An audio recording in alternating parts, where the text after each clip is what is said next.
Okay, we're recording and we're back in Hero School, special episode. No, we will not have you starting this episode by saying something you probably shouldn't, Josh. And stop with the finger on the mic unmute button because we're not going to go there. But another special episode of Hero School! This is the continuation of the last special episode where our intrepid young heroes had just barely managed to survive the the attack of their once ally, Finger Joe, also known as Knuckles. Who knows what he's going to be known as now? Maybe he's going to be known as the Wing Collector. We don't know. But finally getting back on the ship, collecting Lucas, who had parachuted to safety after being thrown off of the skyship, and finally getting to Mitzelberg. Our young heroes, what is it that you do when you first start arriving at Mitzelberg, especially after having to deal with what you just dealt with? Kels is still in shock. Yeah. Are you still in the hybrid form with your one wing? No, that has dissipated. His leather armor is off, and he's got somebody to bandage his shoulder because it hurts like hell.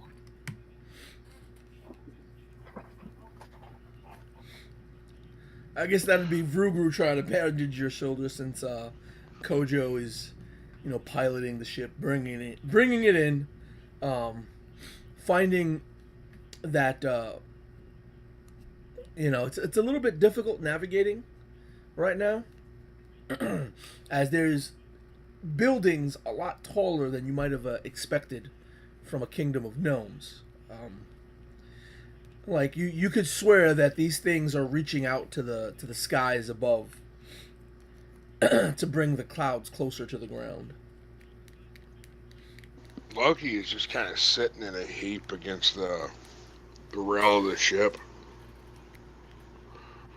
with Vex, and he's just looking at Vex like, what the fuck did we do? I'm assuming Vex can speak. He can, but he's just growling.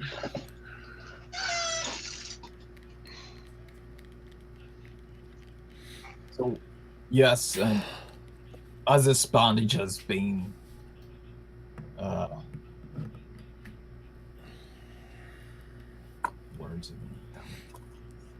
as this bandage has been put on Michaelis, and he's doing his best to help Kojo navigate through. I guess there's traffic of maybe if there's traffic of airships about. There's a few more smaller airships just flying about. You're the only airship that is not populated entirely by gnomes that you can see, and they're all kind of like screaming, "Get on your lane!" What are you doing? Don't make me pop your balloon! Pointing up to the the large gas-filled balloon that's keeping you aloft. And he will be looking at his note from Jenny Gaynor, where his father's situated, her uncle is situated, and trying to navigate the best possible place to land this thing. Yeah, going by the note left to you by Jenny Gaynor, the primary district where her uncle can be found is there's almost no air traffic there, and now not having to worry about all those screaming gnomes cursing you guys out and threatening to damage your skyship, you finally notice that beneath you, that many of the lower buildings are connected by just countless wires. like almost like a spider web, waiting to catch you as if you were a fly. And every once in a while, you see like an arc of lightning, peeling off from one of those wires. Well, I think considering McAllis has been to the Clockwork Wall, and considering there's quite a lot of Gnomish tech there, this is not completely new, but different than what he knows, but he understands it enough. Yeah, this is definitely gnomish technology. You might have seen it a little bit at the Clockwork Wall, but the Clockwork Wall relies more on, steam power and gear, gear technology. This is a little bit more advanced, but again, like you said, not entirely unknown to you. And being right next door from across the Dragon's Gulf, from Polymeyer, Lucas wouldn't be too strange of a sight for Lucas either, I would suppose. No, he's been to Mitzelberg before. So yeah, you guys start making your approach, and again, there's practically no air traffic in this area. As you fly deeper and deeper in the area, there's less and less air traffic until, like, you hear a voice starting to scream at you, and there's a very small sort of skiff. This one is carried aloft without the air balloon, and there's a lone gnome in the skiff. He looks a little advanced in years, and a very strong stature to him. He goes, "What are you doing here?" McAllis looks in his direction. "This airspace is for cleared vehicles only." I'm sorry, sir. We are trying to find a place to land. We are just into the city. "I'm afraid unofficial vehicles may not land in this area." This is Jenny Gaynor's airship, my friend. "Gainer, this is a Gainer ship." Yes, sir. And he starts looking, he looks up and almost down his nose, rising his craft slightly higher than your own. "This is a Gainer ship. Ain't nary a gnome on there." It is Jenny Gaynor's ship. It was loaned to us so that we could come to Mitzelberg to request aid for Burtonville. Mm-hmm. We got a message to give to her uncle as soon as possible. "Her uncle? Really?" Yes, sir. "Well, we'll see about that." "Hey," and he seems to kick something at his feet, and then you notice, like, shooting up is a tinkered caretaker. He's like, "Get up on that ship and pilot them down to a safe zone, will you? Prepare to be boarded." And he flies his ship a little close to yours. And the tinkered caretaker sort of jumps out the ship, lands clumsily on the deck of yours. "Hello. If you would please," and he motions for Kojo to get away from the wheel. Kojo probably would really timidly get away from the wheel. "Okay. You'll just follow me in, and don't you try nothing." We're not going to try anything. We're cooperating. "It's good to hear." So, he leads his ship. The tinkered caretaker pilots yours behind you. Once in a while, like, he reaches for a lever he shouldn't, or that McAllis, you know he shouldn't be reaching for. Oh, don't be touching that. You have to follow these instructions. He goes, pardon me.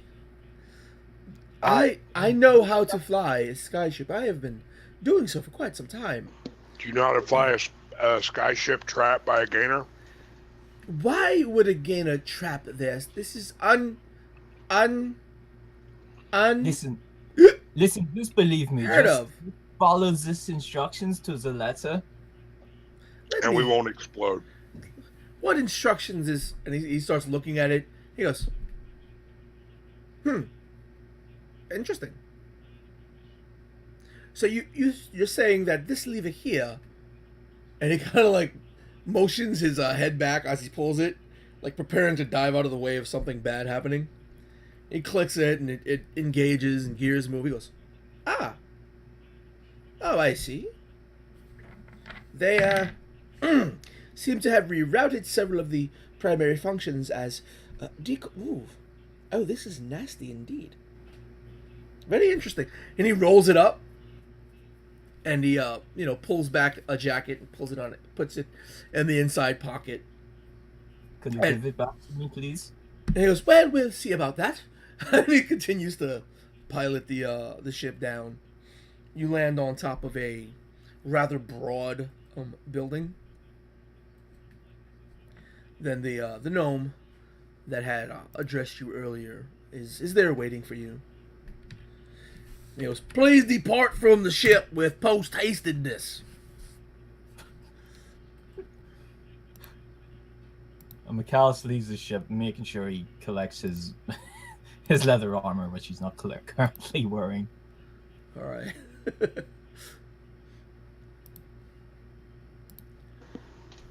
Lucas, Loki will walk down the gangplank with Vex in tow. All right. He goes, well, looky here. It's quite a diverse group you have here. Bunch of young children claiming to be sent here by a gainer. Would you please produce the note for this pompous jackass? He whispers to McAllis. Absolutely. Well, we have an official letter from the mayor. Also from Jenny Gaynor. And when you say that, the caretaker's like, oh. He pulls out the rolled up letter, unravels it, and reads it, reads more of it, and goes, this is a letter too, apparently. He rolls it back up and hands it to the gnome. Alrighty then. Would that be with it at anything else? He goes, no, you can go about your, and before he could finish, the tinkered caretaker just like collapses there. And he's like, oh, why me? I don't even know. You need to get your friend fixed. Yes. Fixed.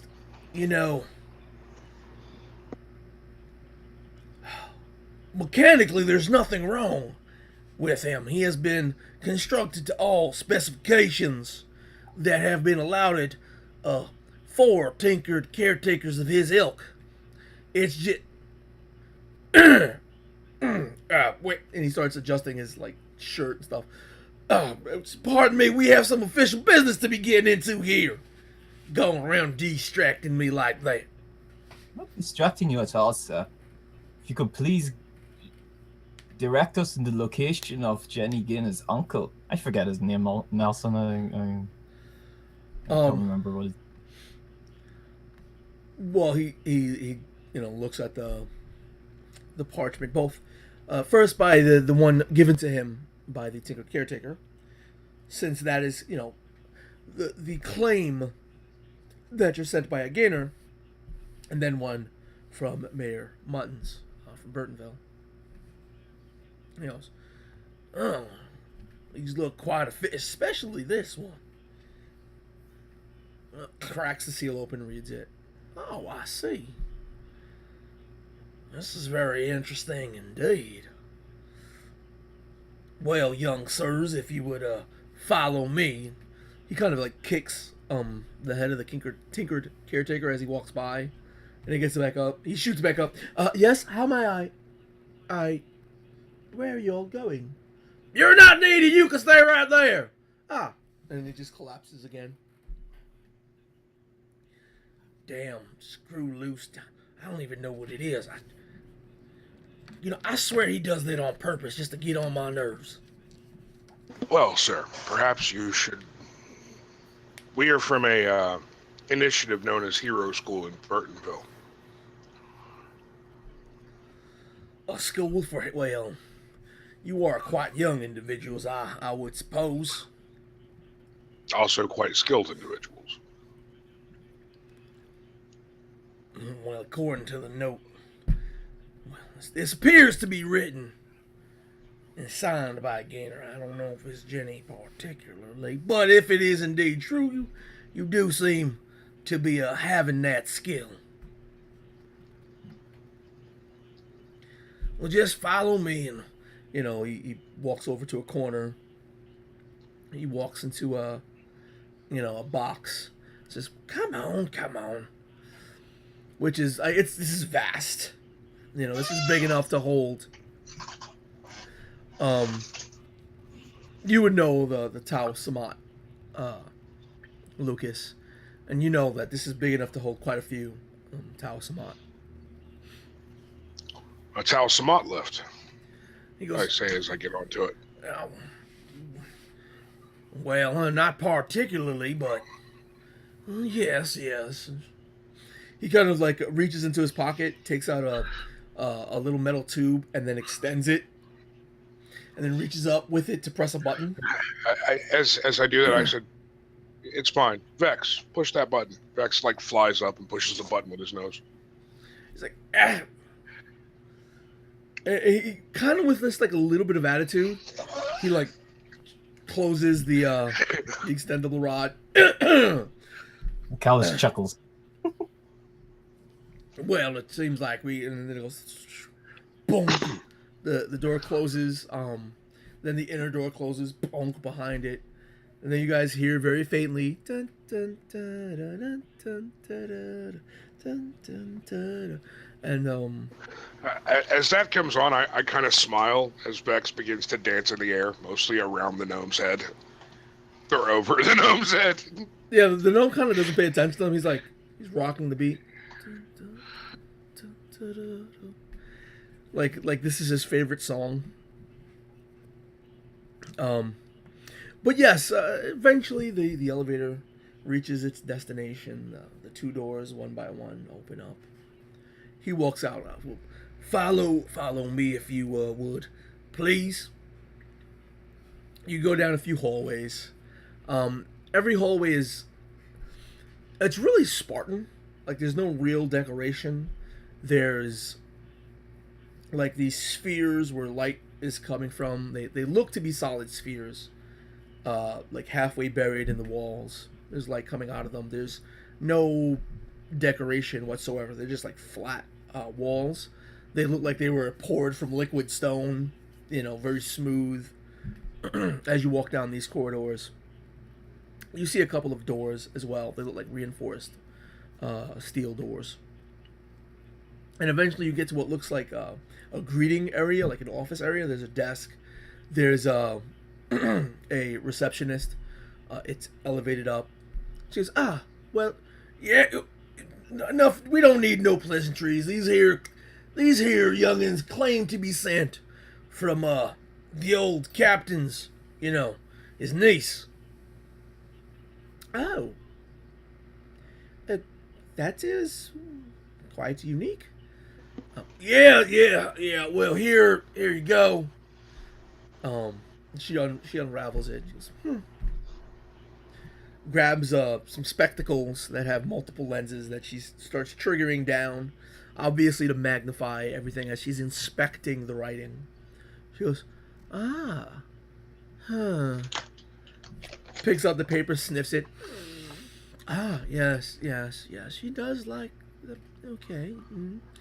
Well, this appears to be legit. So Jenny sent you. Look, really? Yes, thank you, sir. We're good from here. I'll get this through the proper channels. Yes, ma'am. Miss Gaynor sent us. Yes. Well, Jenny's family here. Most of us are. She's actually a cousin of my second cousin's third cousin's wife's uncle's brother, thrice removed. Sounds like you have a very large family. I would love to hear all of your tales at a later adventure. That would be fine, but it appears by the letter she sent that she is in some distress. Yes, there's quite a bit going on in Burtonville currently. Well, if you'd be so kind as to take a seat, this may take quite a bit. Since the letter is addressed to the old captain,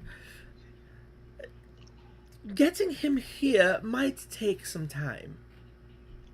Is there any way we could go to him? I'm afraid not. This is not what you call a very public building. I'm surprised that you were allowed to even get this far. But being that you do have this letter from Jenny herself, that would explain. That would explain it if I'm. Is there a window around? It looks like there is. It looks like the window is just basked in white light, but you can't see out of it, and it's right behind the reception desk. What part of Mitzelberg are we in? Well, this is one of the Gaynors districts. The old captain's. So we're in the center of the city. Well, not really the center of the city. The castle is a very core. But, well, you know, our family does like to stay together. It is an emergency, miss. Well, I understand that, and if I were allowed to, I would try to get the old captain here post haste. Please do, Miss Gaynor. Please take a seat. I'll notify someone to bring some refreshments. This might be some time. He's no longer a military man, but he remains quite busy. Take your time. And she like rolls, like she's sitting, but she rolls like if her chair had wheels on them, and you could hear like the hard rolling. And then you just hear her tapping metal together.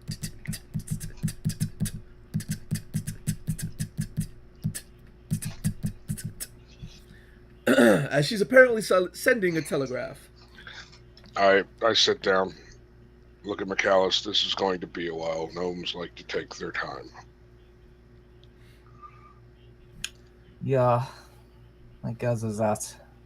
McAllis is just exhausted.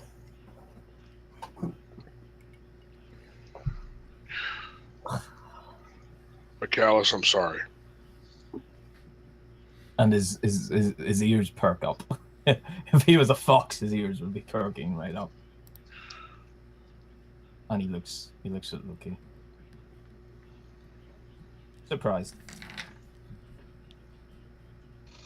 What happened to Knuckles was my fault.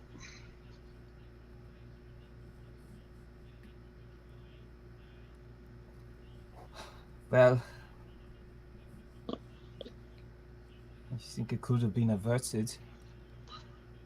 If I hadn't sold those stupid fucking gems.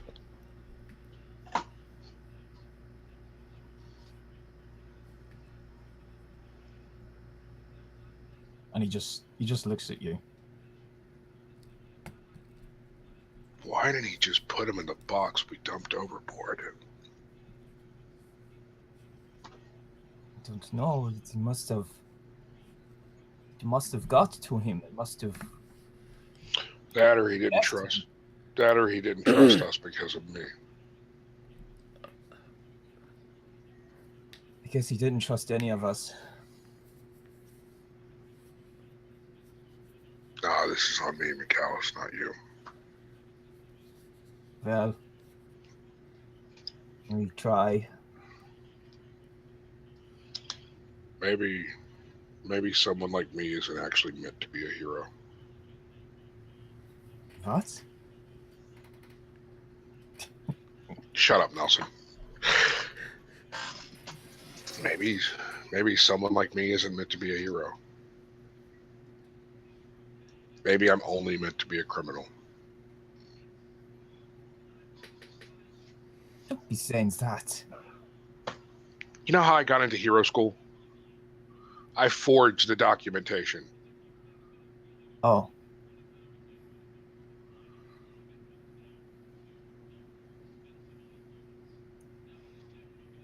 Everything about me is a lie, McAllis.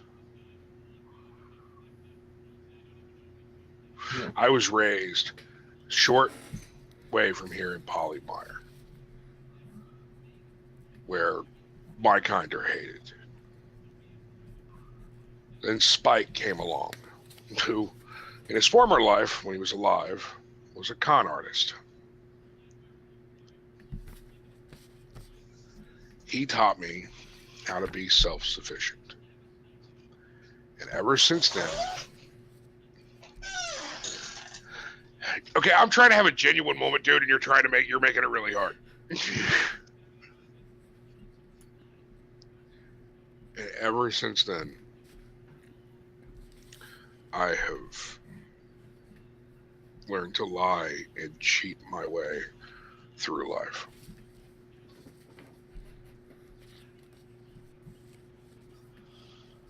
I joined Hero School to make it different, but I didn't make it different. I just went back right to my old ways and made things worse.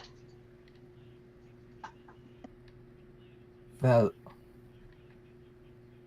McAllis is assessing all this. You recognize it?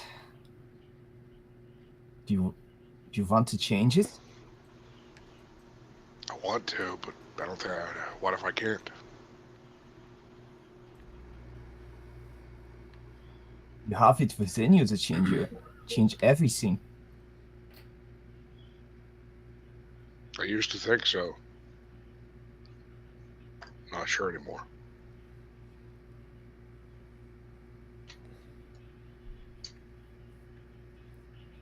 I'll do what I can to help you here. I will use my gift for speech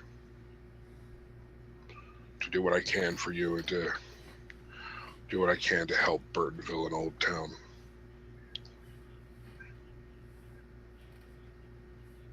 What do you want to do? I think I need to look for a way to help Knuckles afterwards. When we get the chance, we have to tell the authority here that there is a half boy, half dragon out there. I agree. But I think I might need to go to Akasha. If there's any group of people that can help him, it's the mages there. Oh, possibly. For what it's worth, I'm sorry. Probably ain't worth much. Well, it's a start, Lucas.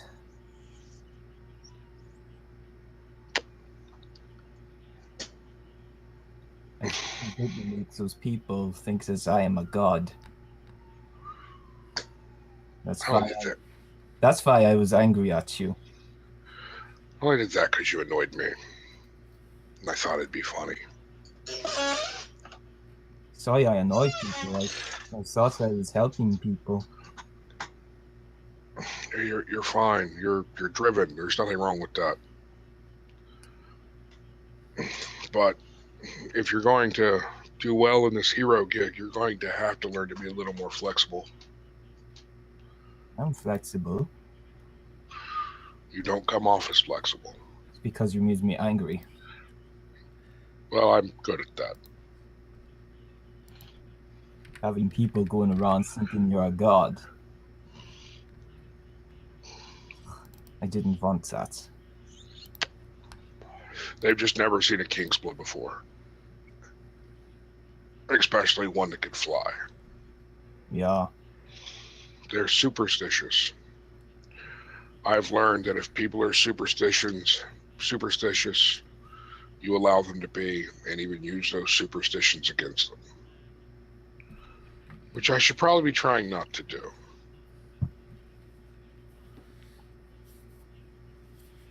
Let's hope that they forgets about all that, huh? They won't. Andy just stop knowing, but that's not gonna happen anytime soon.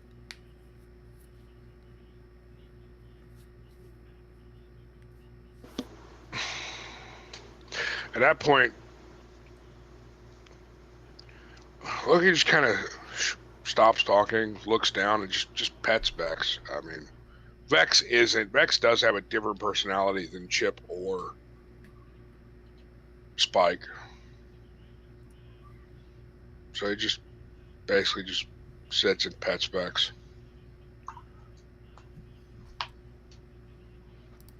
So yeah, it'd actually be the better part of the rest of this day. You guys spend waiting around.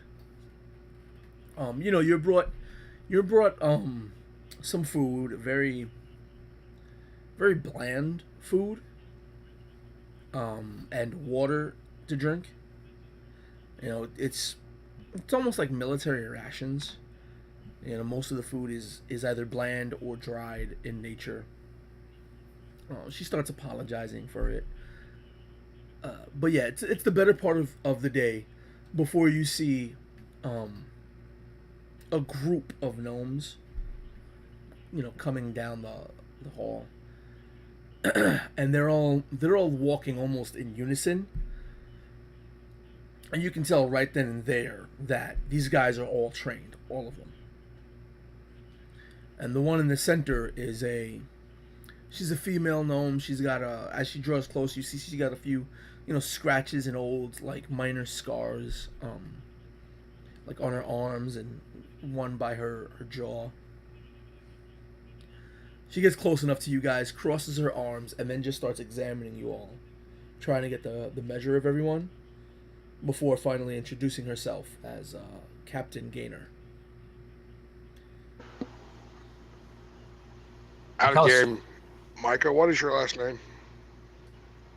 Michaelis Aeolus von de Helligen. Okay. Loki will stand up, kind of give her a bow. Yes, Captain Gaynor, my name is Lucas Lowenkai.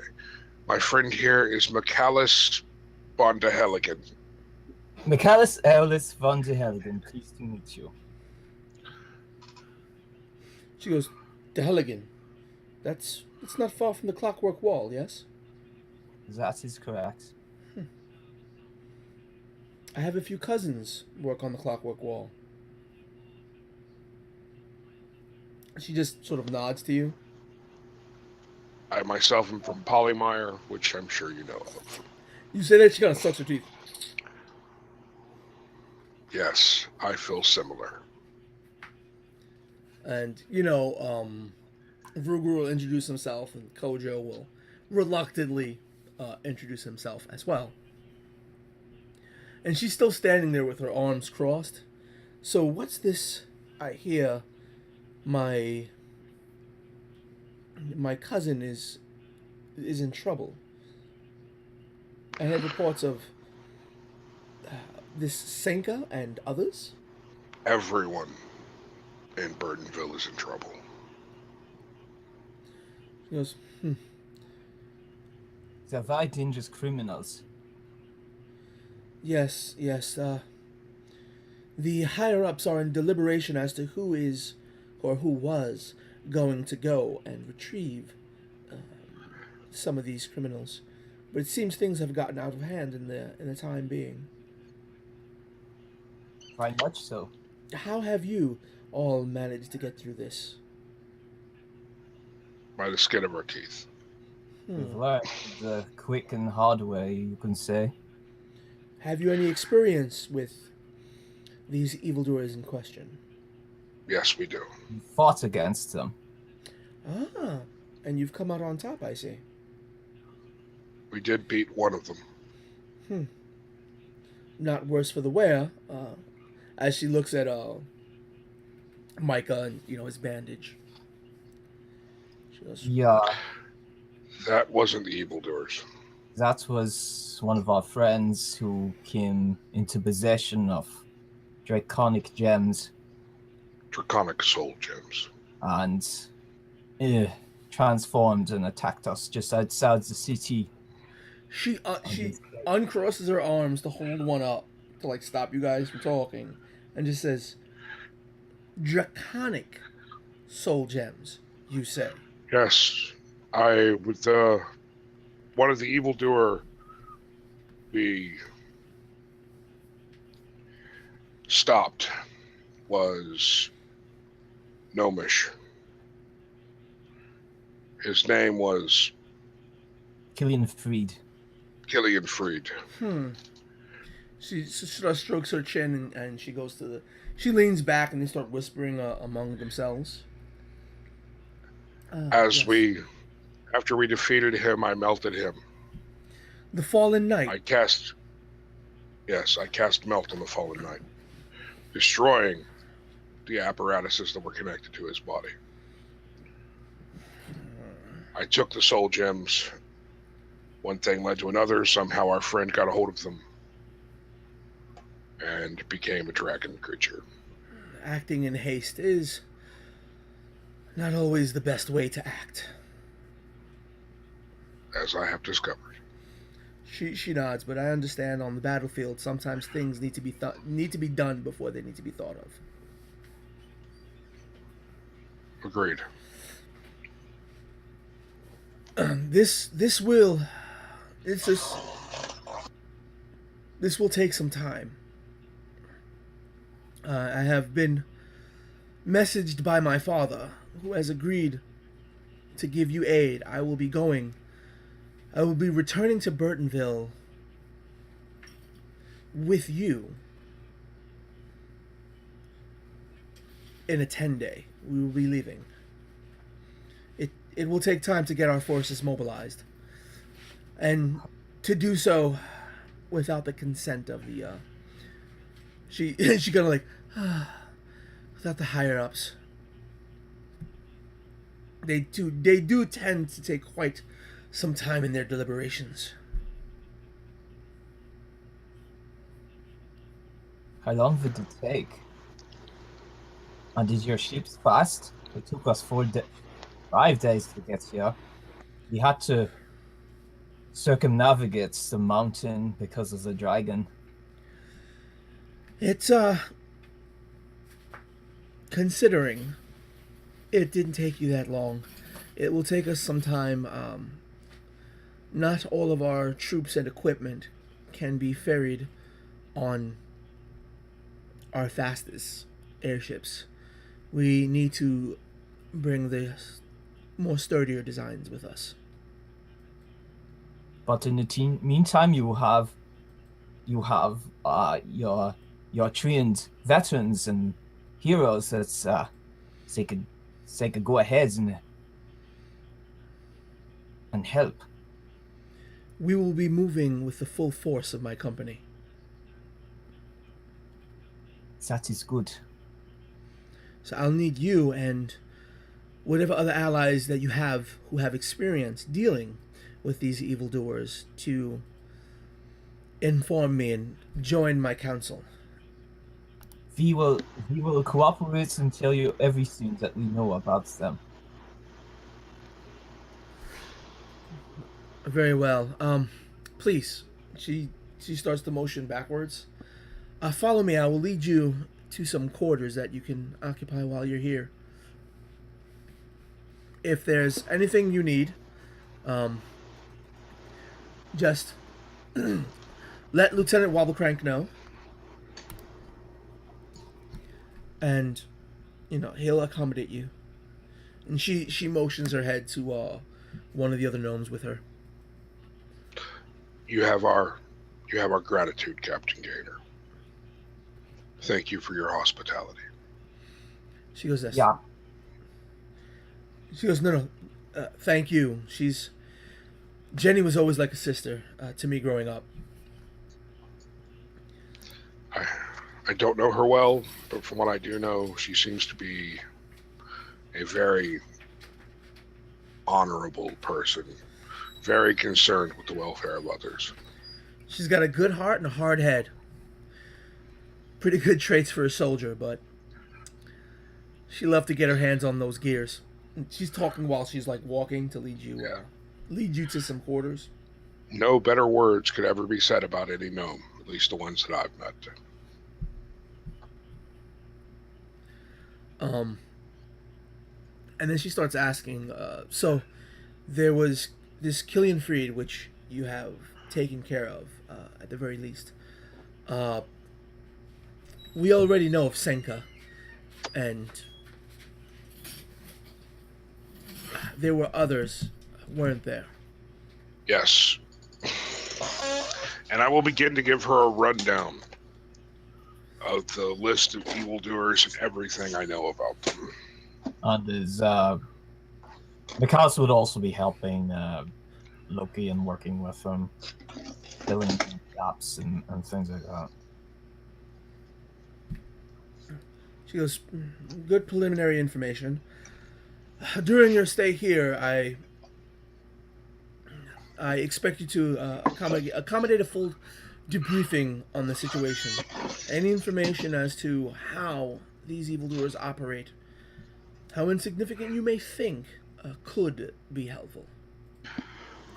Sweet Tooth and Belladonna should not be a problem, as they are no longer with the rest.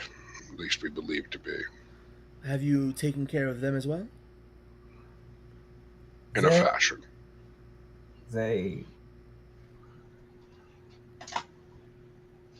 It's complicated.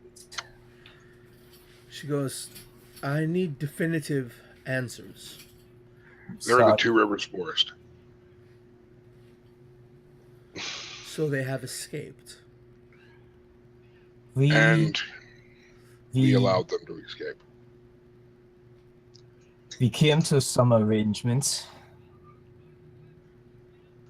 with Sweet Tooth, and assumed too much of Sweet Tooth. The man was playing us from the beginning. He's probably still playing us. However, with Belladonna's unique abilities, I believe it is better for her to be in the hands of someone who thinks so narrowly as Sweet Tooth, rather than Draven Darkholme or Sinka Kraus. I'm not sure about that, Loki. Neither am I. We underestimated him with his act, pretending that he does not know so much. I'm not sure. I'm not even sure how much this Draven wanted her. I know Draven wants her. Yeah, but Sweet Tooth really wanted her. Yes. Miss, we just fell into his act, and he manipulated us and got us in a situation where we cannot control. He also has a mountainous troll. A what? A troll. Oh, A very large troll. Mikhalis just gets a little bit embarrassed that he still can't say troll right. So she, Captain Gaynor, raises her eyebrow. A troll, you say? So, raising her hand, this man has managed to gain control of, one, a troll, and two, a woman who seems to have the power to pull the souls out of men. And her, whatever that power comes from, is linked to not only the Endless Sea, but a demonic pocket of it. Our plan was to take out Visas, but Sweet Tooth, as I said, he manipulated us and got in a situation that was advantageous to him, and there was nothing we could do. She was to come with us so that we could bring her to Akasha, but he had her. He had us. She starts like nodding to herself and scrunching up her lips. But in one way, it may have been the only play we had access to. Sweet Tooth, for all of his ability, I don't think he can harness the demonic pocket of the Endless Sea that she seems to be connected to. Whereas Draven Darkholme and Sinka Kraus most likely could have. Yes, but you never give your enemy a weapon that they can defeat you with. We are sorry. We are so sorry. I feel so stupid. She goes, you youngins may be skilled, but oh, do you lack experience? Mikaz just loses his head at this. Look, here are your quarters. And so far, everyone else with her has remained completely silent. When she says, here are your quarters, one of them, walks up to the door and motions for you to go in. And again, everywhere you've been is been very large, able to accommodate the larger species, though it's only been a bunch of kids and these gnomes. And when she opens the door, it looks like a large bunk room, like a barracks within this building. And there seems to be a Tau Samat and a small handful of gnomes, like relaxing there. They're taking apart guns and pistols and other devices. And when the door opens, they turn around to look. When they notice Captain Gaynor, they all shoot up and stand at attention and salute. She just yells, "And at ease, men. Please, if you will." And she motions for the kids to go in. I walk into the room. Vexes. Go ahead. Mikaz does likewise. He goes in. Oh, Vex. The cousin. Sorry, Josh. You're fine. Vex is walking at my heel the entire time, by the way. Alright, she goes, "These children will be bunking with you for the time being. You men make sure your equipment is up to snuff. We will be disembarking on a mission shortly. You will be debriefed at a later point in time. Understood?" They just go, "Yes, ma'am." She nods and she turns away. The majority of the gnomes that she was with leave with her. Only one of them stays behind. He salutes as she leaves. And when she finally goes down the hall and she's out of sight, the gnome addresses you. He's like, "Please follow me. Certainly. These bunks over here are unoccupied. You can sleep here for the time being.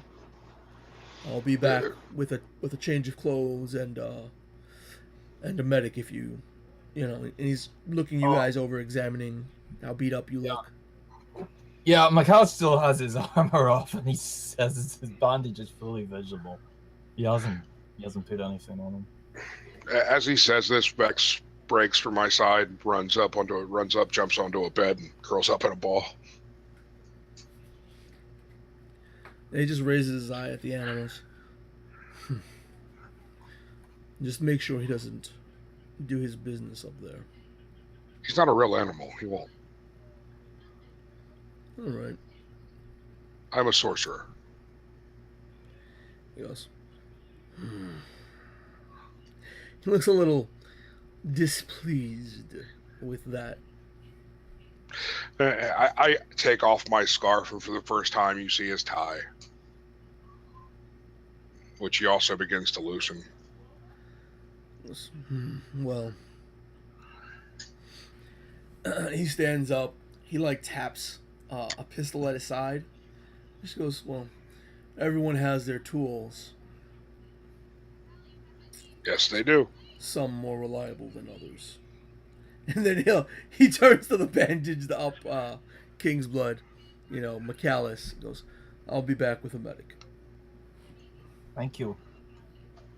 And he makes his way to leave. Because he sets his leather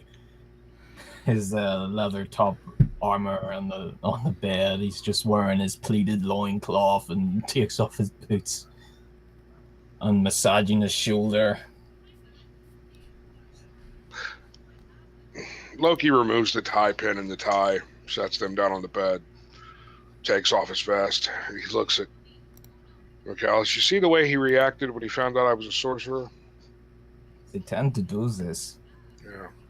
Imagine a 4 times worse reaction just from being a Reaver where I was born.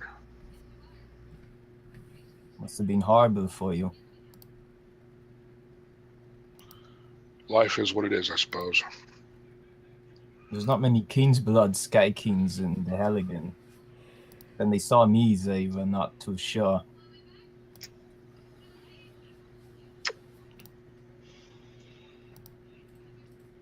The Arbiter wanted to exile me. Must have been hard for you, my friend.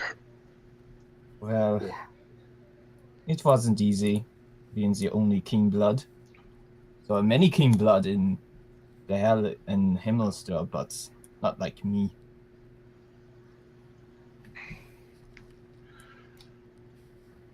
We are all a product of from which we are.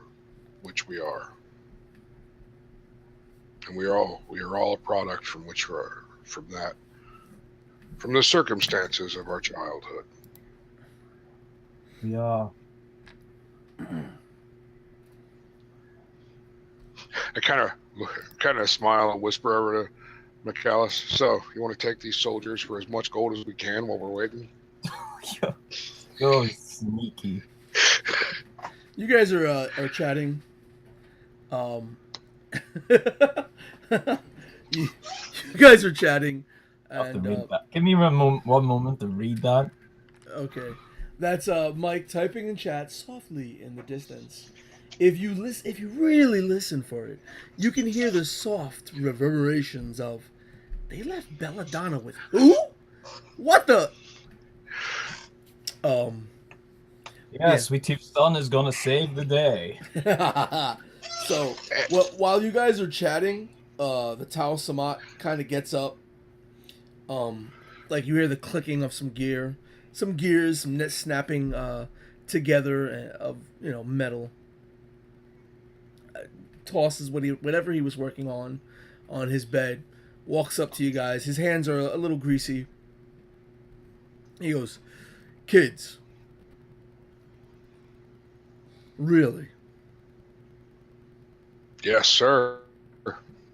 And as he looks down at us and says, "Really?"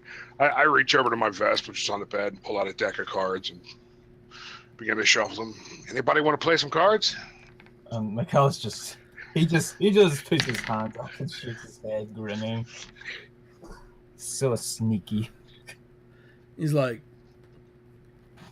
"Kid, please. I want to know what you think you're doing here." So, do you not believe us that we are skilled? You doubt us? Believe what? You guys come in here. Old Cap says we got to prepare for a mission now. I'm assuming it's got something to do with you squirts.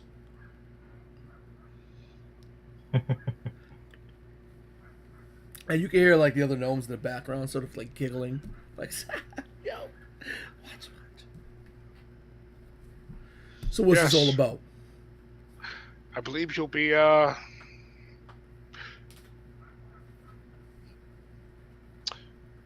informed by your captain. But if it's a challenge you want and you wish to fight strong evildoers, you'll find them in Burtonville. Yeah, if it's anything you little ones have gotten into, and you hear, "Hey, I'm little as in young." Anyway, if you guys have seen anything, I doubt it's much of a challenge for So you think you can take us, the two of us together? Who, me? Please. Yes, you. I wouldn't wanna mess the bunks. Okay, so let's go to the training grounds. They're all over the place in Mitzelberg. Hey, he looks at his guys like this kid. One of them goes, "Oh, hey, come on, man." I will bet you 200 gold we can take you. What? I will bet 200 gold the two of us can take you. 200 put up front because, I don't want to accidentally hurt you too bad, and you're unable to find or move to get that gold from me. He drops a bag of gold in the bed. He's like starts stroking his almost non-existent chin, and then he like kind of rubs a finger down one of his tusks.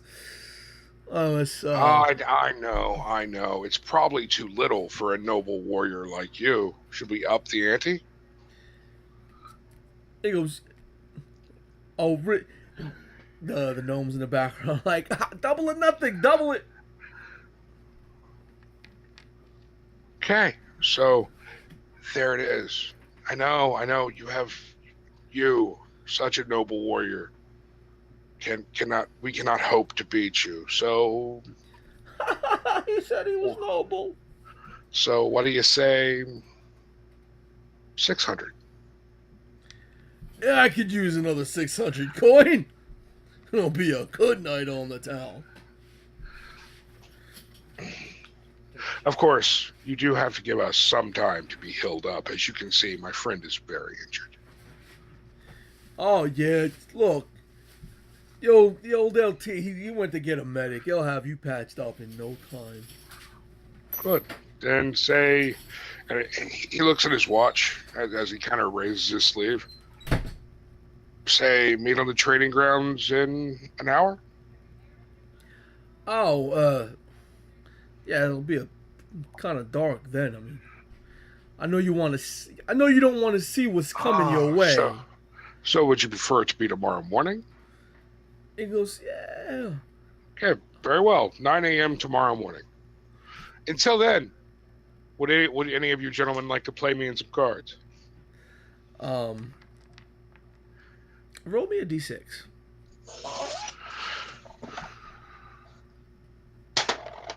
3. 3. 2 of the gnomes are like, we'll take some of that money off of your hands, little one. And they're calling you little one, even though they gave Yatal Samat like slack saying that. Yes, and I will gladly take all of their money. And the Tal Samat's like, hey, that money's mine for tomorrow's fight. Don't worry, I won't lose any. He goes, look, why don't you say, you hold let's see what we got. Well, he snatches up the coin purse and starts counting out the money. How much did you throw in that coin purse? That coin purse was only 200. So he counts out 200. Like, look. Put down the next 400 here. That way I know I'm gonna get my gold after tomorrow. I'll fish around in my bag, pull out another bag of gold. Jeez, Take how out much you have? This one's larger. Take out 400 and put it in that bag. He counts it. He makes sure the 600 is there. And then he goes. McAllis is just. He goes, I'll hold on to this just in case, so you don't get that temptation. No. That will stay in my bag until you win it. He already has it in his hand. He goes, yeah. We're not gonna play that game, and he kind of just walks away with your 600 gold. I'm pretty sure I just got robbed. He goes, hey, I'm holding on to it, so you don't get tempted to lose it in whatever little card game you're playing. Very well, but I will count it tomorrow. He goes, yeah, if you can count, yeah, sure. He just goes back down to his bed, sits back down, picks up whatever metal contraption that was like halfway unconstructed, and goes back to work. You know, doing whatever it was he was doing with it. And I will play cards with the other gnomes. So the other two gnomes sort of sit down. And they go, "Damn, you know, kid, you seem to have a lot of money that you want to unburden yourself of." Well, They go, "Hey, Kingsblood, you gonna sit down and play too? Or does that shoulder hurt too much to pick up them cards?" Sure, I play.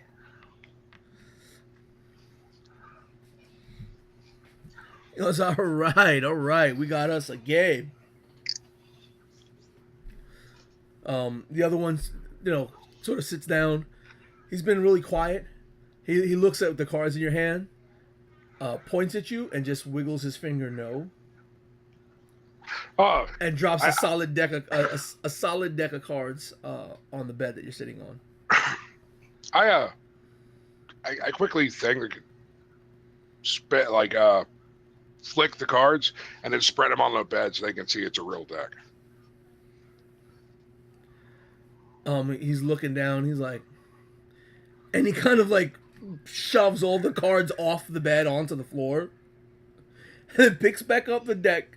It's not sealed, but it's every card is inside the box, and then he puts that in front of you, and then he crosses his arms. I open the box, take out the box, and flip through them all. Give him a quick shuffle, fan them out, make sure they're all there, fan them closed again. Yeah. He goes, "Hey, we're not trying to say that you polymeri are untrustworthy or anything, but yeah, you kind of are." I may be from Polymire, but never call me Polymerian.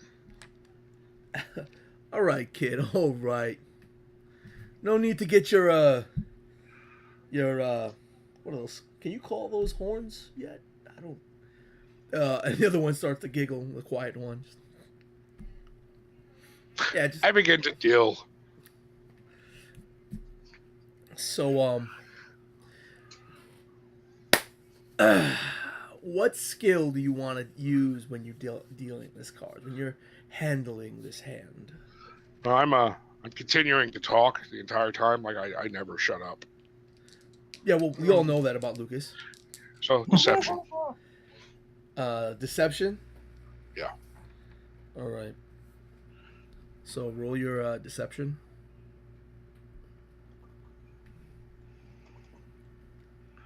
Hold on, I gotta bring up my character sheet. Oh.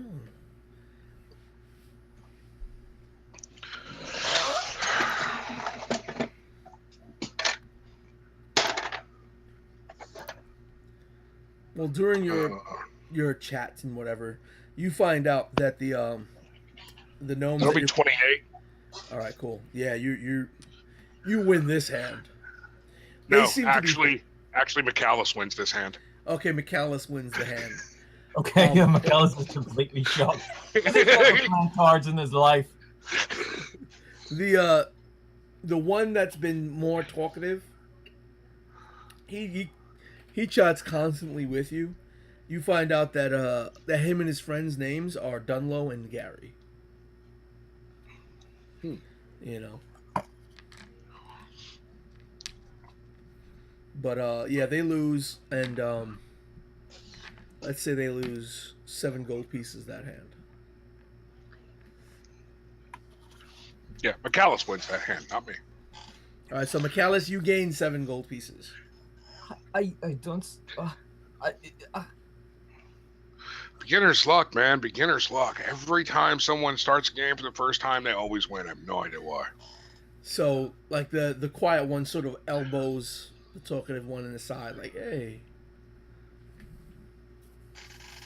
It was, okay. You know, I like to talk sometimes. It gets quiet in here, you know? There's nothing wrong with talking, my friend. Yeah. Go ahead, Shuffle the deck again. He goes, and the one that it has been quiet is just sort of motioning for you to give him the cards. Oh, very well. I hand him the cards. He goes, yeah, you know, in all fairness, we all switch around a bit. That's fine. So he starts shuffling them. Roll a d6, the two of you. 6. All right. I need to roll? Yeah. 5. Ooh. Okay. So this But- hand actually. I'm also going to use deception again to bluff. To bluff. You don't need to bluff. You won the hand. Oh, okay. You actually won 10 gold pieces. And then like the quiet one is looking at the talkative one, and the talkative one has that "oh come on really" face. They're like, hey, let me get the cards over here. I'll deal next hand. And he starts shuffling the cards as the door opens back up, Watching him shuffle. and it's Lieutenant Wobblecrank. Yeah. With a gremlin, actually. Right? He walks in with the gremlin. And, you know, the gremlin looks, oh, these are the injured youngings, huh? Lieutenant nods, looks at his soldiers, and he goes, what's all this? I'm assuming your gear has already been taken care of, and your... hey, no, we was just we were friendly game of cards, walking them into the look. We'll get right back on that, LT. It was my idea, sir. Yeah, we were being They were merely being friendly. I was the one who broached a game of cards, merely to kill time until you were back. Because, well, our journey here was so tough. And I really needed a way to cool down. Your men were simply helping us out. I apologize if I tore them away from their duties. Yeah, they're helping us to relax, and that's all they do. He's like, yeah, well, he looks at them kind of sternly. If they had their gear in order this morning, they wouldn't really have to be here now, would they? LT. Well, sir. Yes, sir. Well, and then he keeps running his mouth, and the quiet one just sort of grabs him by the tuft of his shirt and starts walking him away. Mm-hmm.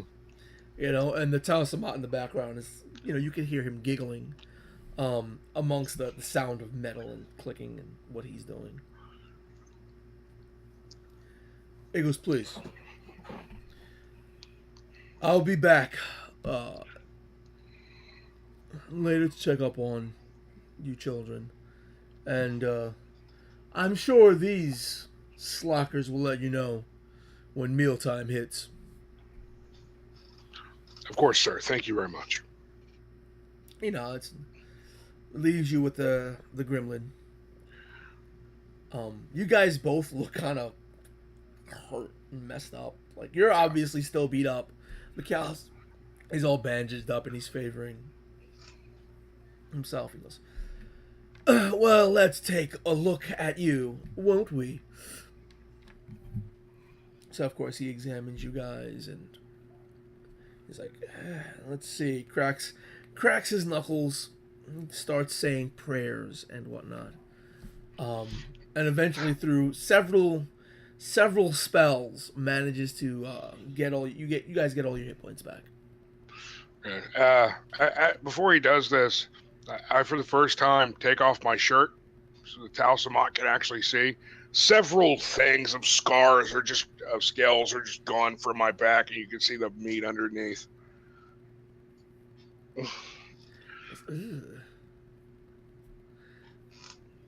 And so does the gremlin. Like, ooh, are these from the fight? Yes. Okay. He goes, we'll have to get that.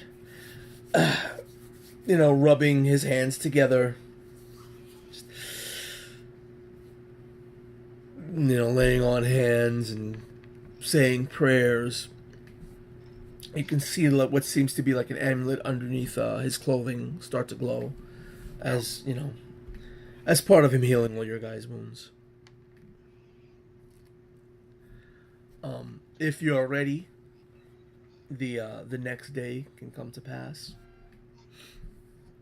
Of course, you know the guys you were with. They take you to the mess hall when it's mealtime. You follow them back to the barracks and whatnot. You get to knowing that the Tau Samat's name is Gregor, and the last gnome in there was Emerson, the one that the other gnome that didn't join you for cards. And you finally see what they've been working on. Most of them have been working on guns, but the Tau Samat was actually working on a boom hammer. Nice. Which, if you don't remember what that is, that's a black powder propelled hammer. Warhammer. Yeah. So like after he gets done fixing his hammer up, he brandishes it, you know, purposefully allowing himself to be seen by Lucas, but he doesn't say anything. He's like, yeah, Lucille here. It's my baby. Lucille? Yeah. Yeah. Nice. I tie my tie and, you know, put my tie pin in. Say yes. It's a lovely piece of technology. Oh, she's more than just a piece of technology. But you'll get to know Lucille soon enough, huh? You know, and the time comes, everybody sleeps. You guys probably sleep in comparison. By the time you wake up, they've, you know, the rest of that barracks, it's not completely full, but, you know, there are others that come in and sort of nap that don't really bother chatting with you or, you know, making anything known. Is this going to be a 2-on-2 or 2-on-1? I agreed to a 2-on-1. That's what I talked about. Well, that's what he said. That's what Lucas was alluding to. The Tau Samat, isn't it? Yeah, so eventually you guys wake up after these guys get back from breakfast. It's around 8 o'clock by the time you guys get up from the noise and stuff. And they're like, yeah, that's a good morning exercise, huh? Feel all warmed up. As he's making all this, you know, he's making a racket and whatnot.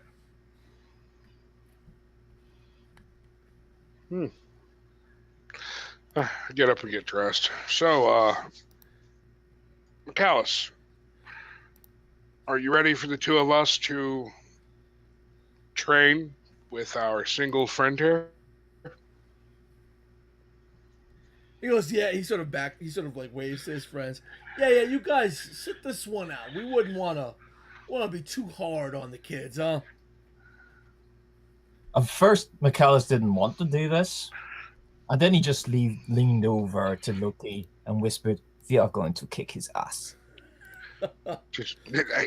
McAllis, Loki whispers back, "When I tell you to fly, do it."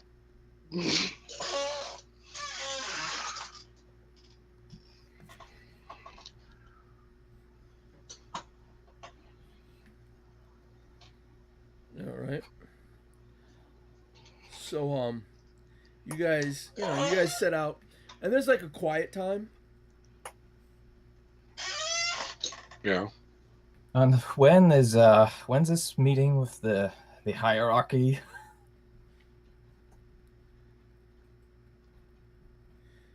You guys were informed that you guys weren't meeting with any of the higher ups. You were informed to remain there, and Captain Gaynor will return. So if we move, is that a bad thing? I mean, as long as you guys go back to the barracks, like you're not prisoners, you're guests. Well, in that case, McAllis would be telling the Hopefully not the receptionist, but somebody that Lieutenant Wobblecrank was given responsibility of you kids. you told he will tell that the lieutenant that we'll be training with this fine Tau Samat fellow. He sort of giggles. Eh. Yeah, well, I guess we all got to be in tip top before we head back. Yes, we do. So, the setup all goes down. What is this Tau Samat actually wearing? Do I get a sense of what kind of class that we're up against just by what he's wearing or anything? You can roll an intelligence check. And you can use any intelligence skill you want. If you do, let me know what it is, and it'll flavor the knowledge you gain from actually either intelligence or wisdom. Okay, would insight or arcana work? Like I said, you can roll it, and whatever you roll will flavor whatever information you gain. 20 arcana. 20 arcana. You can tell that he has no idea about magic stuff. There's nothing but technology on this guy. Okay. You know, at best, yeah, no, nothing. There's not even arcana tubes. There's not magic powered weapons. Like, this guy is gear powered and black power powered. He's all technology. Yeah. Just hard tech. And that's it. So that would include no defenses against magic. He looks like he doesn't know about magic. Okay. So McAllis will. He's probably. I'm sure he's seen a few Tau Samat, but probably not like him. So he's gonna use. I'm gonna use intelligence, an investigation.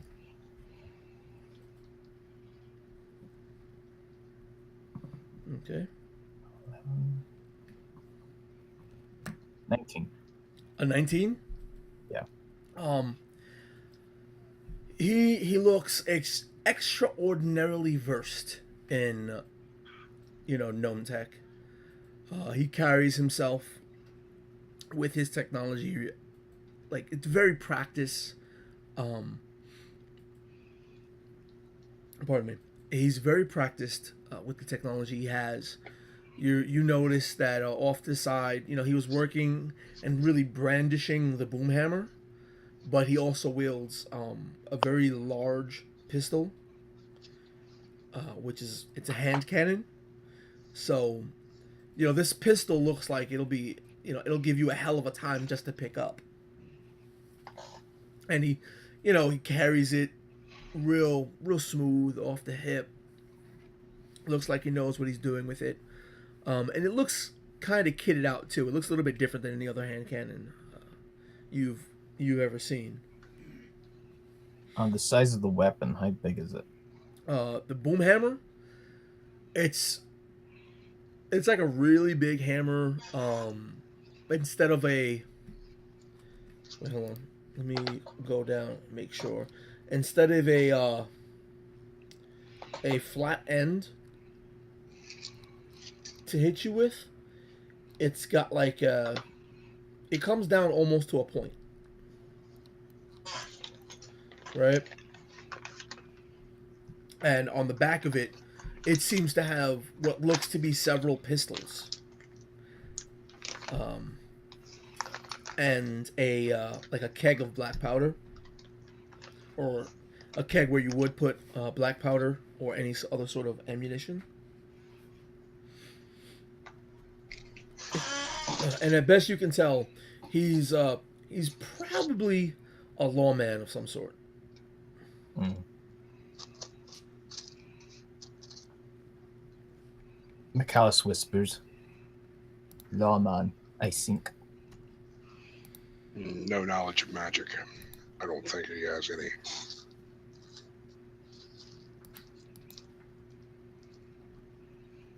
How fast do you think you can move? Depends what distance he's away. If he's close, I will close in. If he's a lawman,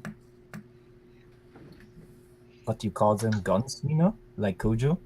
Yes. I want to keep his distance. Oh, the way he loves that hammer, I think he'll want to close in. Sure. You'd want to use that. Just remember, when I say fly, take to the air. In fact, you might want to go ahead and pull your wings out. Not quite yet. Just before we start the fight, then I do this. Good thinking.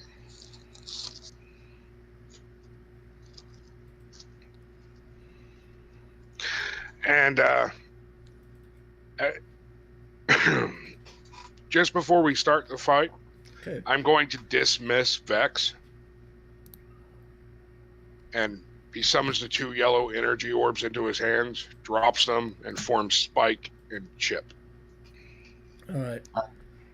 Can we just have a few minutes break here so I Sure. can, Take 5. before we get this on the go? The fight will commence after a word from our sponsors. Fiddle Tim's Beard Cream. Is your beard nappy? Does it seem to have straggling hairs along? Or do you have a few of those nasty little grays you'd like to match the rest of your brown beard greatness? Well, Fiddleswig's Beard Cream can help you with that. I'm just gonna stop. Unfortunately, I use Cremo. Yeah, Cremo, real beard cream, by the way. okay. Taking 5. Let me not spend the entire 5 minutes coming up with stupid commercials. Yeah. Because I gotta go take a piss real quick. Yeah, that's information we really need to know. You know, that's... Oh, whatever. So you picked the fight with the Tao Samat. Good luck with that. The large walrus man that has a rocket-propelled hammer and a cannon for a pistol. And that's what they know.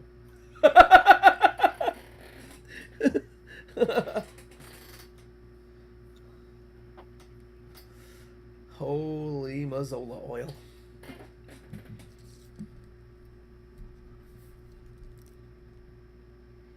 I'd like to think that it's literally just like a hard cut between the point where the captain's going over exactly what happened and the fact that they let Sweet Tooth and Belladonna into the Two Rivers Forest, with the same thing being told to Albandarian, just like, what?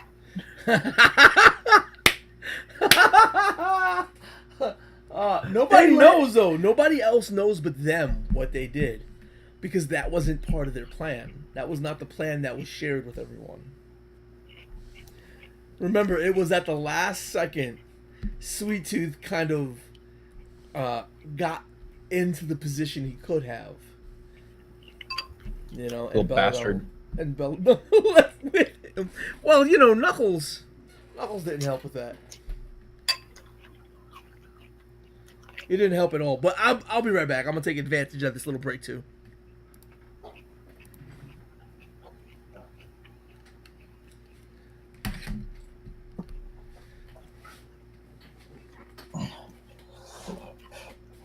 In steps Mojo Jones. Yeah.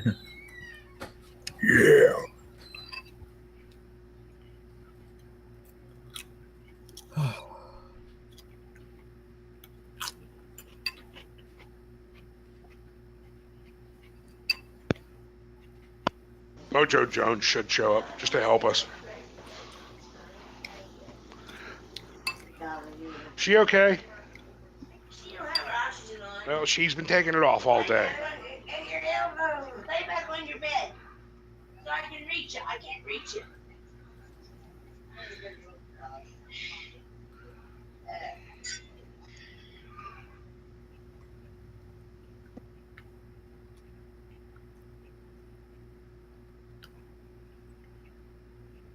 That happened. What happened? Nothing. Allow it to happen. Let Mojo Jones come join us in victory.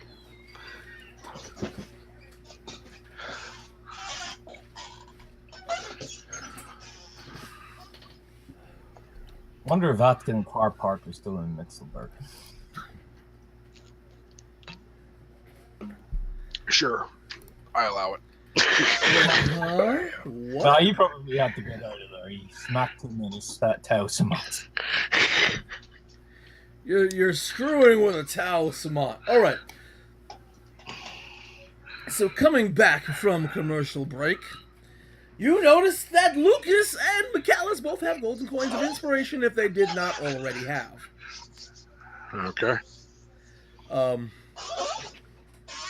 Yeah, so like I was saying, you notice that he's got the hand cannon.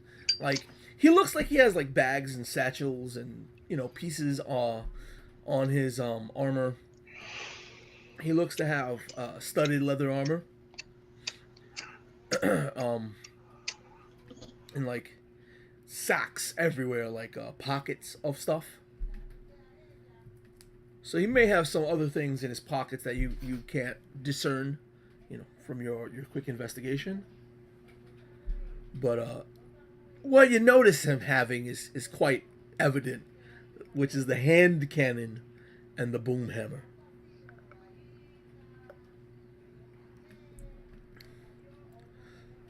Those two things would be quite evident. Yeah.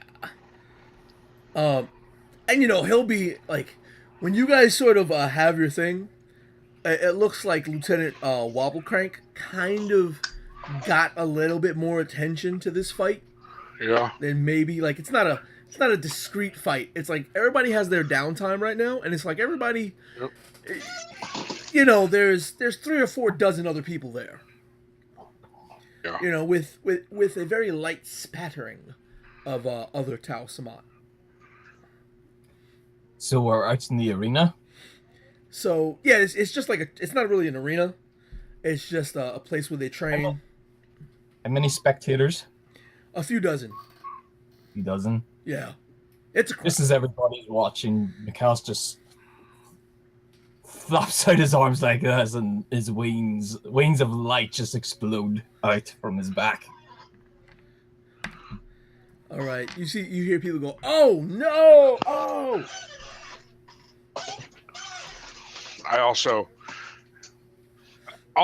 like, I'm standing a little behind McAllis, and when I bring out my 2 familiars, Spike runs up to stand beside McAllis, and Chip climbs up onto my shoulder. So, McAllis summons his wings, you summon your familiars, and like pacing back and forth, holding like with one hand on his shoulder, the big ass boom hammer. He's just pacing, watching you guys. He goes, "You done yet, or are you gonna get ready with some more stuff? Come on, I'll let you go ahead. You're gonna need it." And He's letting us go first? And he's like pacing back and forth, waiting for you guys to be done and get your move. Yeah, there's no need for initiative rolls. He's letting you guys go first. Oh, okay. McAllis, take to the sky as I begin to gather power. And I'm holding my action as I say take to the sky. McAllis does so, and as a bonus action, activates Aura of Command. Okay. And as an action, I'm giving myself guidance. Okay.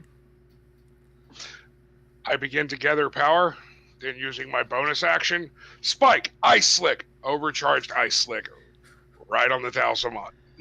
Okay. All right. Well, let me roll. See what happens. I should get my black dice for this. No, we'll stay with the safe ones, so I don't utterly make your day. Yeah, we'll stay with the safe ones. So he's what again? Because he failed. There's no way Okay, he he's passing. falls. He falls, so he's prone and restrained. As he falls on the ice, and the ice creeps up and grabs hold. So Spike runs forward a little bit, and this beam of white light spews from his mouth, covering the floor under the Talisman. As the Talisman just kind of falls down, and ice begins to creep up over him. So he slips up. You hear a as he hits the floor, and he goes, "Not cool."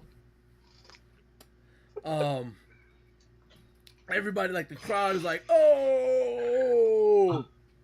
And I took it only in this turn I can move up towards him. I can't attack. Sure, I can't. No, you can't attack.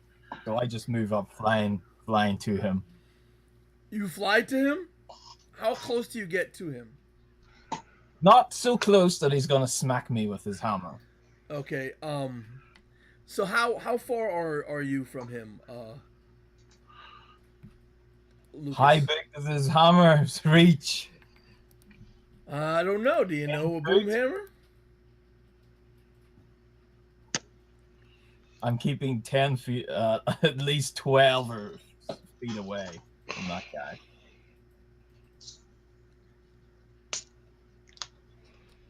Yeah.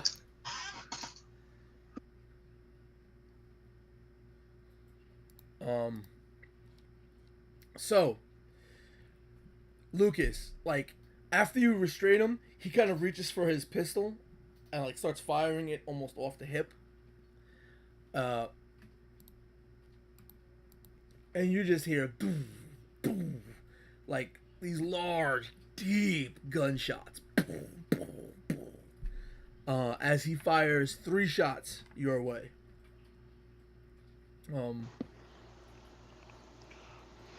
Let's see. Is that all right? What's your armor class? 21. That'd be a miss. Damn, I really should use my black die. 21? Good. All right, so that's 1 hit. And that'll be a miss. So three quick shots, boom, boom, boom, ring out, even making your ears ring a little bit, McCallus, for being so close. McCallus winches. You know, I'm gonna have to just roll this 3 times. So he does 10, 12, 22. Oh God. 33 points of bludgeoning. No, it's piercing damage with the cannon. 33 Holy points shit. of piercing damage with the one shot that hits you, Lucas. And I believe Ice Lick is a concentration spell. Yeah, it is. Yeah, so the DC would be half of that. Wait, doesn't he gain disadvantage for being prone? No, he's not attacking. If he was attacking McCallus in melee. All right.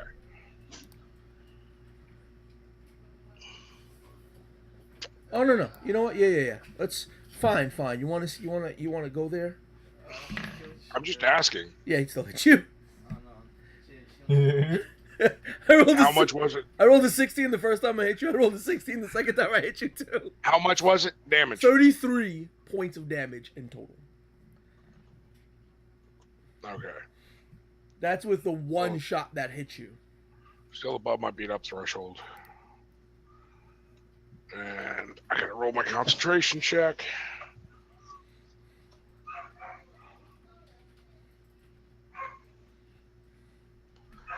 And this will be a 10 or I believe it's half the damage done. Give me a second to just double check again, because I actually didn't prep for this game. Mechanics of magic. Where is component spell duration, saving throws, casting at higher level, dispelling, counterspelling? No. This should be on durations, right? Spell durations. Spell durations. Instantaneous concentration. Taking damage. Whenever you take damage from a non-minion, you must make a concentration check to save to maintain 26. concentration. The DC is half the damage done or 10, whichever is higher. So a 26 is higher than a 16 and a half. Which... Damn! What is your concentration save? What is your constitution? 16. I add my. That's a Constitution save, right? Yeah. Because I get a +6 to Constitution saves, Oh, you monkey's uncle. and I critted. So yeah. He's still there. You're still keeping track of that. You took a hell of a hit. As a matter of fact, please for us describe how does it look after you take this massive hit. You maintain. When this happens, as he fires the 3 shots, the dagger in his left hand comes up, and he quickly actually deflects 2 of the bullets. The third one, catch him in the shoulder, making him take a step back. As he kind of winces. Part of his shirt and his vest is gone. You hear from the crowd, "Oh, the kid can take a hit!"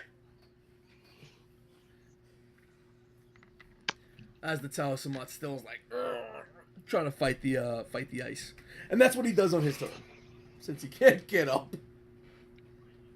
And I'm going to once again hold my action to go, or no, I'm going to say, McCallus, wait for this. Then I'm going to once again gather power. Spike, combust!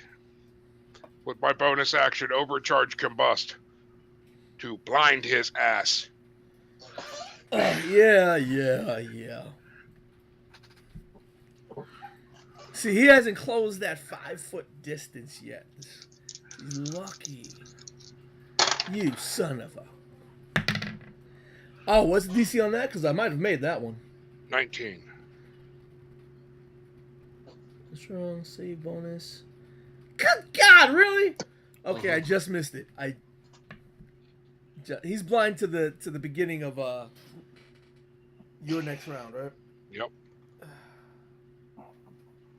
I mean, he wasn't bad enough. It's my turn. Yep. Let me, while you do your turn, I'll figure out the damage on that. All right. So as all this happens, McCallus comes in, and I get advantage because I'm in the air. Yeah, you're attacking a prone target. A prone, restrained, blind target. Do you just get that? You can only get advantage once. Like, you can't stack advantage.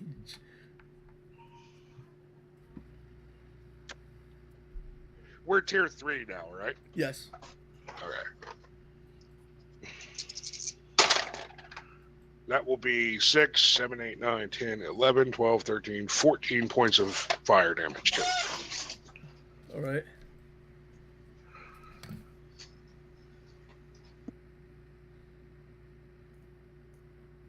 It's all on you, McCallus. Sure.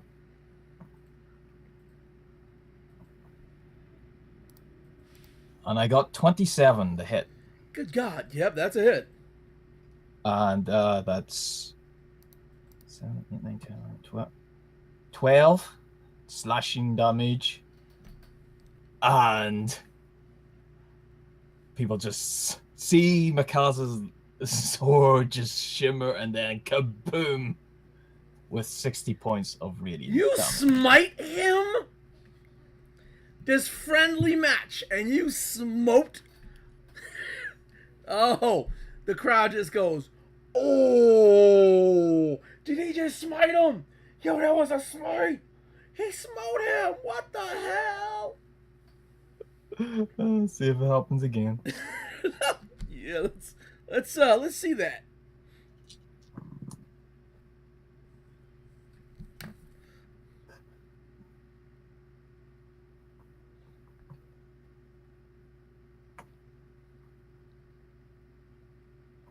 Take it 16's not a hit. No. So, like, he'll accidentally sort of start moving his hammer and then, like, just bounce your sword away without even knowing it as he's trying to bring his hammer down for around for a swing at whatever's attacking him from above.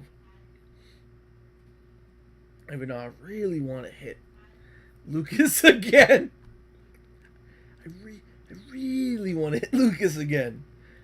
Like, really. But yeah, he like blind. He's like attacking the general direction of where he was just struck from. He's going to get disadvantage. So this is the first attack, which probably won't hit McCallus. What's your AC? 17. 17? Yeah. 17 hits. Damn it. So he'll hit McCallus the first time, and with his second attack. Ooh, if I don't roll lower than that, then I'll hit you second time. And I don't roll lower, he hit you twice. So this my friend is going to hurt. This is the first damage. Is 9, 12, 12, 21, 21, 23 points of bludgeoning and piercing. That's for the first. That's the first attack. 21, you said? Yeah.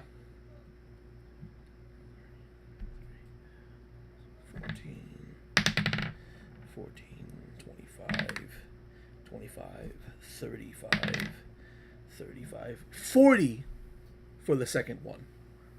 40 damage. Yeah. Was that 60 altogether? 61 altogether. 61. Well, I half that because I'm resistant. Oh, you're in your hybrid form. Ooh, you dirty rat. So you hear bonk, bonk. Like That is why McCallus is going full out in this fat bastard. He can't even see. He's frozen to the floor. But it's your guys go next. And at this time, he's like, you notice him kind of winking his eyes. And he's like darting them around just to get, now that he can see again, to try to get a measure of his surroundings. Is he actually, is my gold on him? Probably. Shit. Actually, he would have to replace it anyway. So I'm going to hold my action and yell, McCallus, back away 15 feet.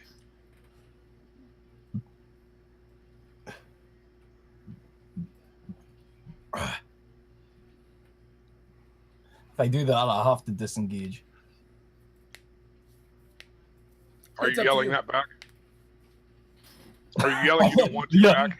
Mechanically, yeah, I have to disengage. Are you yelling you don't want to retreat back at me? That's bad. I suppose that's bad. Cast something else. I don't want to retreat.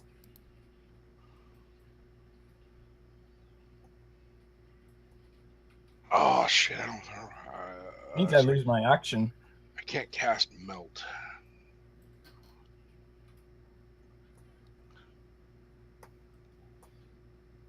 I gotta see what else I can cast. A bit slow. That's what I'm looking at. I think it's duration though. Yeah, it's It's concentration. concentration. I can't cast that. Take a potion then. Oh, you don't have any. I don't have any. I will just gather power.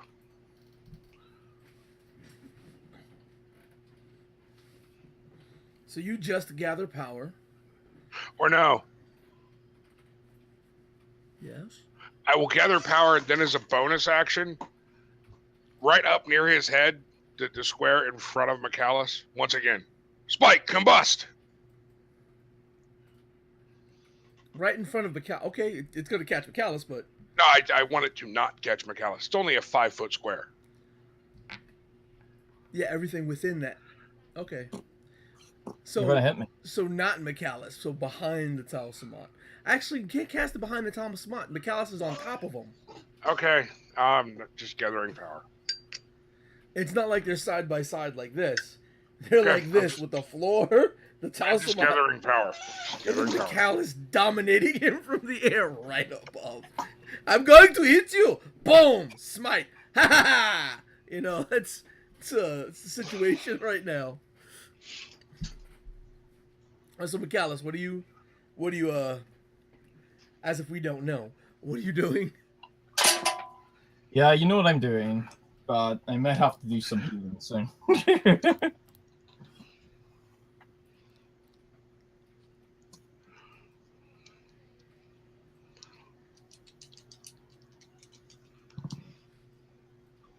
Oh, good.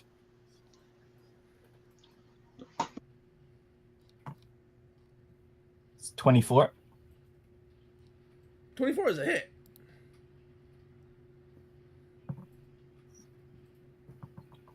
Nine slashing damage and another big explosion of smite.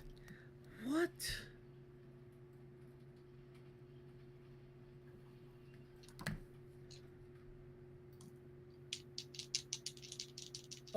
Yeah, you can describe how that smite takes him out.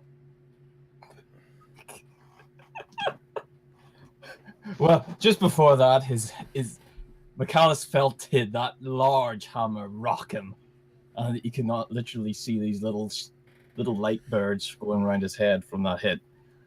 And then he refocuses, concentrates, and feeling all the light energy invigorate his blade, he comes with a "Rah!" and smites it down onto Gregor. And there's this explosion of light erupting from that area, and then slowly dies. So you just as he gets his vision back, he can see just in time his own him being taken out. So you knock him out. And as a bonus action, I get my aura regeneration up and help myself and Loki. Terrible. So everybody's like, "Oh, Greg! Oh God, no! He smote him! No, he was using smite." You know, and then everybody starts like kind of arguing, not in a fight, but you know, like in a rabble, like just spitting words back and forward. The lieutenant walks up and he starts like kicking Gregor like in the side, not hard, but just like to wake him up. Gregor kind of like starts waking up. Huh? Hey! And I take it that ice slick is gone now, yeah? Yeah, I released the ice sick. It's like And before this the is before the LT walked up. Otherwise, he'd be stuck too. And as that dissipates, Michaelis lands and then starts laying on hands on Big Gregor and flushing his regenerative energies into Gregor, helping him. And just putting his hand on placing his hand on Gregor's. I'm so sorry. I'm so sorry. The LT's like, sorry. I know smite when I see it. That's something you usually reserve for an enemy.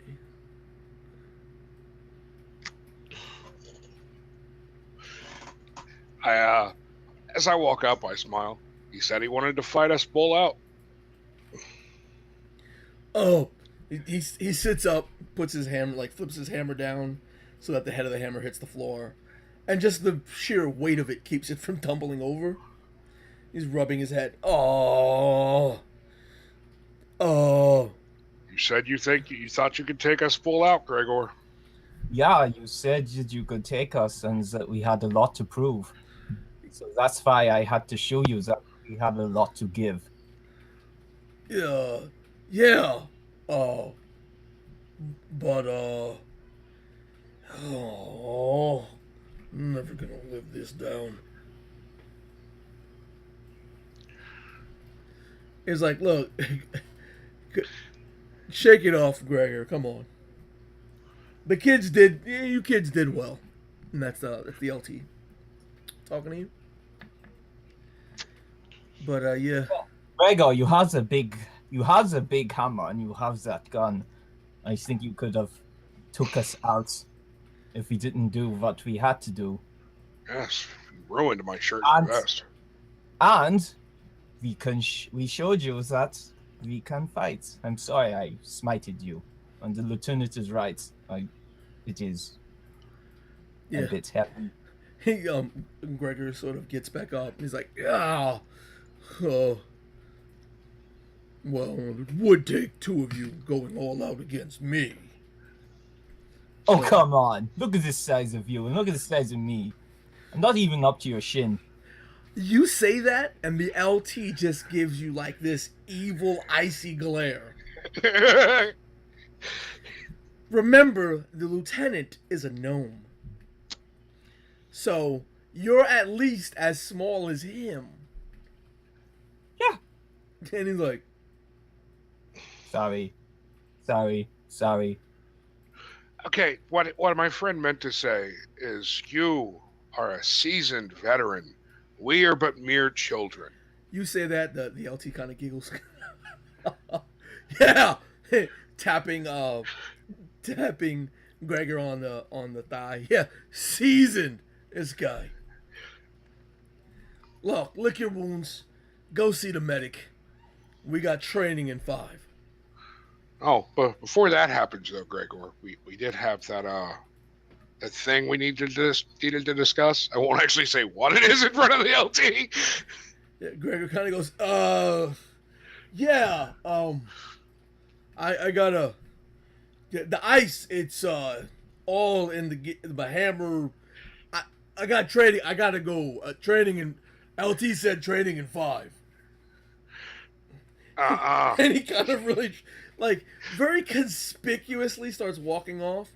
And as However, soon as it's a little inconspicuous because now other, like, gnomes and some other Tau Samat are, like, gathering around him, sort of slapping him. Like, the Tau Samat are slapping him in the back of the head, and the other gnomes, like, pointing and laughing. I'll see you back at the barracks. He's, We're not going to get away. it just bleeds off. I guess later on that night, when you do meet him and the LT's not present, he'll hand over a bag of gold, and in the bag of gold, there's what was it? 600 for me. Yeah, 600. There's 650 gold pieces, and the entire time he looks like real ashamed, and he's like rubbing his head. He's like, I really didn't expect. I thought easy. That's fine. That's fine. You still owe me 550 gold. Well, if it wasn't too like you and your dirty tricks and him going full out smite. Okay. 500. We'll take 50 off for that. And of course, everyone else that's in the barracks, Emerson, Gary, Donalo, they're all like, it's like, come on, guys, there's a bit of a rabble as everything sort of grows dark and bleeds away, and I think that'll be the end of this special episode. Aw. Of Hero School. The Hero McAllis, School you specials. McAllis, you get another 25 gold. 25. I only made 50. So yeah, before you guys bicker about that, I'll stop recording this episode of Redemption.